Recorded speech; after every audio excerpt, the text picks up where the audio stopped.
Tadi Abi sudah sebutkan, jadi salah satu penyakit hati itu takabur, ria, kemudian kikir juga itu penyakit hati. Penyakit hati. Karena berlebih-lebihan melindungi hartanya ya. Iya, terus yang saya ingin katakan juga, korupsi itu juga penyakit hati. Korupsi penyakit hati. Kenapa? Kita lihat. Dia mestinya sudah merasa cukup dengan apa yang dimilikinya, tapi karena hatinya sakit dia mau lebih terus, tidak pernah merasa cukup.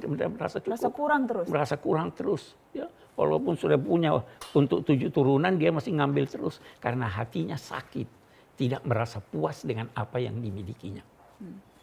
Ini kemudian juga hasad, iri, dan dengki, itu juga penyakit hati. Ya, itu juga penyakit hati. Itu paling banyak tampaknya sekarang, iri, dengki pada orang. Ya, sebenarnya orang yang iri, orang yang dengki itu, dia keberatan dengan anugerah Tuhan.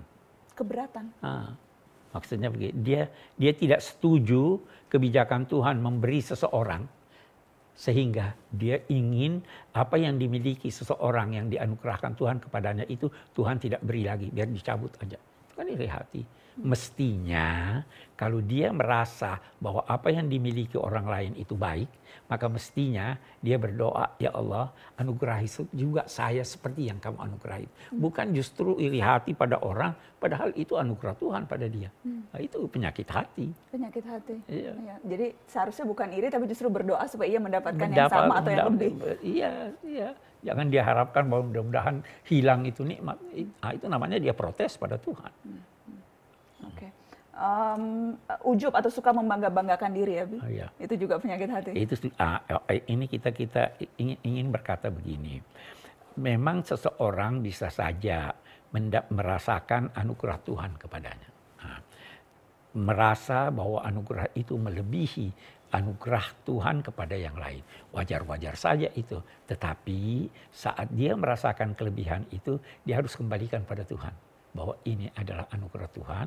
Sehingga kalaupun dia menyebutkannya pada orang lain, bahwa saya begini, saya begitu, tapi dia selalu mengaitkannya bahwa ini adalah anugerah Tuhan. Saya menyampaikannya bukan karena angkuh, tapi saya menyampaikannya sebagai salah satu bentuk kesyukuran saya pada Tuhan.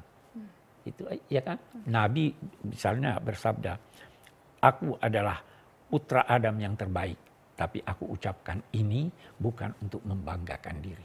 Nah, tapi untuk mensyukuri apa yang telah dianugerahkan. Itu juga sebabnya ada seorang pernah bertanya pada Nabi, wahai Nabi, saya ingin pakaian saya bagus, saya ingin dilihat gagah, saya ingin alas kaki saya bagus. Apakah itu keangkuhan?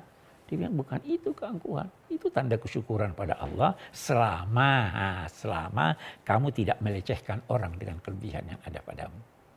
Ya, yang terlarang itu merasa diri besar dan melecehkan orang lain. Tapi keinginan untuk tampil bagus, menjadi nomor satu, dan menunjukkan itu tidak apa-apa selama tidak niatnya melecehkan orang. Tidak melecehkan orang lain. Tapi terkadang hatinya itu kan batasannya tipis, Abi. Memang. Disitulah perlunya kita selalu memelihara hati, jangan sampai terpengaruh dari dalam atau boleh jadi terpengaruh dari luar. Ada orang sebenarnya boleh jadi tenang-tenang aja, dia baik-baik saja. Tiba-tiba ada satu orang berkata, masa kamu digituin? Kamu kan ketua, kamu kan kepala, kamu kan kaya. Ini pengaruh dari luar. Bisa jadi juga pengaruh dari dalam. Nafsu yang selalu mendorong orang melakukan keburukan. Masa begitu ya, tidak pantas ini segala. Nah, ketika itulah seorang harus berhati-hati menghadapi musuh yang dari dalam dan menghadapi musuh yang dari luar.